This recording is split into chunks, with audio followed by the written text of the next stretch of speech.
សួស្តីបងប្អូនថ្ងៃនេះយើងសង្កេតជាតិការសាច់ដុំទាំង3ប្រភេទដែលស្ថិតនៅចំពុក4ជីវវិទ្យាមនុស្សមេរៀនទី2ប្រព័ន្ធសាច់ដុំដើម្បីសង្កេតប្រភេទជាលិកាសាច់ដុំបានយើងត្រូវការសម្ភារៈមួយចំនួនដូចជាសាច់ដុំទាំង3ប្រភេទមានសាច់ដុំជាប់ឆ្អឹងយើងមានសាច់កំភួនជើងគោសាច់ដុំរលីងយើងមានសាច់ក្រពះនិងសាច់ដុំបេះដូងមីក្រូទស្សន៍ឈុតវះកាត់ទឹកពីប៉ែតក្រដាសជូតមាត់ស្រោមដៃកូនកន្សែង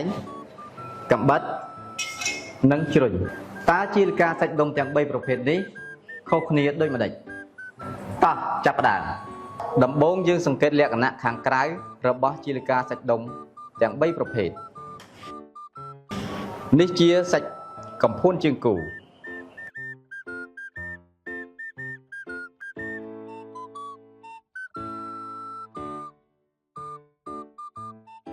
សាច់ក្រពះ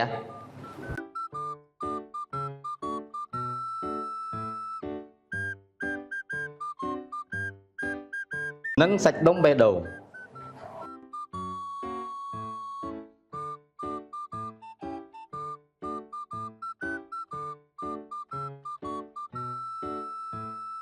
អូខេឥឡូវនេះគឺជាសាច់កំភួនជើងគោណាយកមកយើងផ្លះវាហើយយកជាលិកាខាងក្រៅនេះ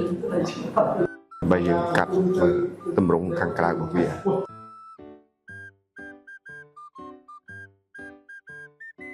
សាច់របស់យើងមានសរសៃពួរជាប់ខាងនេះក្បាលសរសៃពួរអញ្ចឹងមេរៀនរបស់យើងក៏មាន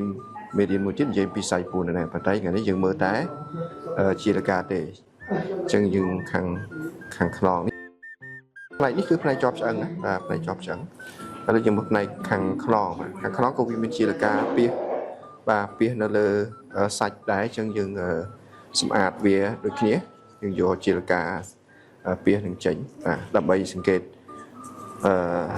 មើលឲ្យកាន់តែច្បាស់ទៅលើសន្តានរបស់សាច់ជាប់ឆ្អឹងរបស់យើងបាទ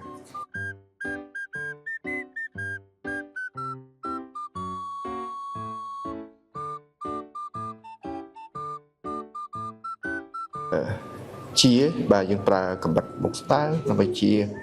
ជាលកាពីលើសាច់ដុំនេះឲ្យស្អាតយើងព្យាយាមជាវាឲ្យអស់ណាបងប្អូន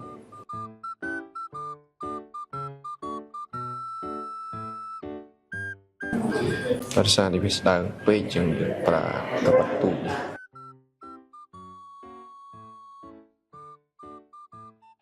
អូខេបងប្អូនឥឡូវយើងបងប្អូនសង្កេតមើលសាច់ដុំជាប់ឆ្អឹងរបស់យើងជាបន្ទាប់ពីយើងជាលកាពីខាងក្រៅហើយយើងមើលសង្កេតមើលទម្រង់របស់វាណាយើងជាទីដើម្បីងាយស្រួលក្នុងការមើលសង្កេតពីលក្ខណៈសាច់ដុំជាប់ឆ្អឹងនេះនៅពីខាងក្រៅបាទនេះផ្នែកជាប់ឆ្អឹងបាទផ្នែកជាប់ឆ្អឹងយើងឃើញសង្កេតឃើញចឹងណាហើយបន្តមកយើងមើលផ្នែកខាងឈោមគ្នាដែលមិនជាប់ឆ្អឹងនេះយើងមើលបងប្អូនមើលតើលក្ខណៈវាយ៉ាងម៉េចខ្លះបន្ទាប់មកយើងទៅសង្កេតលក្ខណៈរបស់ជាលិកាសាច់ដុំនីមួយៗដោយប្រើមីក្រូទស្សន៍យើងកាត់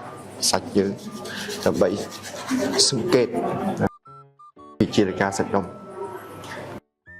មុនគេយើងប្រើយើងមើលខ្នាប់ទទឹងរបស់សាច់បាទយើងមើលខ្នាប់ទទឹងអញ្ចឹងយើងកាត់ផ្នែកតូចមួយបងប្អូនកាត់ជាយាមកាត់ថ្មិចឲ្យស្ដើងបាទហើយការកាត់របស់យើងមិនអាចតែម្ដងថាបានស្ដើងទេអញ្ចឹងបងព្យាយាមណាព្យាយាមម្ដងហើយម្ដងទៀតម្ដងហើយម្ដងទៀតដោយប្រើកំបិតតូចនេះរហូតដល់យើងបានជាលិកាសាច់ដុំនេះហើយស្ដើងហើយខ្ញុំប្រើគូតចានវេទ្រីដោយសារជ្រុញយើងពិបាកតិចខ្ញុំកាត់បានពេលឥឡូវខ្ញុំញែកឲ្យវាស្ដើងតិចបាទអញ្ចឹងយើងកាត់មួយផ្នែកយកតែផ្នែកទូចមួយបានហើយបាទតិចបាទយើងកាត់យកផ្នែកទូចមួយហើយយើងប្រើកំបិតដដែលនេះយើងញែកវាថ្នមញែកជាលកាសាច់ដុំរបស់យើងនេះថ្នមដើម្បីឲ្យវាមានគេហៅកម្រាស់វាស្ដើង កាលណាកម្រាស់វាស្ដើងហើយយើងងាយស្រួលក្នុងការសង្កេតមើលតគេឥឡូវខ្ញុំចាប់តាមនិយាយបន្ទាប់មកគួរដឹងថាវាស្ដើងហើយយើងយកវាដាក់លើផ្ទះឡានណាយើងយកឡានរបស់យើងមកហើយយើងប្រើកំណត់ទឹកបន្តិចទឹកទីមកបាទទឹកទីលើឡានមកហើយតមកយើងឆ្កាស់យកជាការសាច់របស់យើងបានហ្នឹងខ្ញុំមកដាក់លើឡានហើយយើងព្យាយាមប្រើចុងកាពិតនេះបាទផ្នែកសំប៉ែតយើងសកាត់វាបាទសកាត់វាដើម្បីឲ្យសាច់ហ្នឹងវាជាការសាច់ហ្នឹងវាញែកឲ្យស្ដើងក្របឡាម៉ែលពីលើកាត់ពីលើនេះដាក់ពីលើថ្នមហើយយើងប្រើដៃរបស់យើងស្កាត់ពីលើ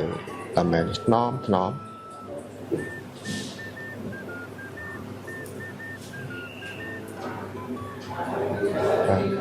តោះមកយើងដាក់នៅលើមីកន្ទុះ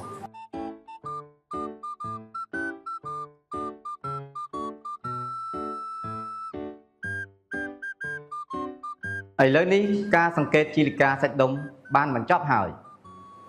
សូមបងប្អូនបំពេញនិងឆ្លើយសំណួរនៅក្នុងសញ្ញាកិច្ចការដែលលោកគ្រូបានចែកឲ្យបានត្រឹមត្រូវសូមអរគុណជួបគ្នានៅវីដេអូក្រោយៗទៀត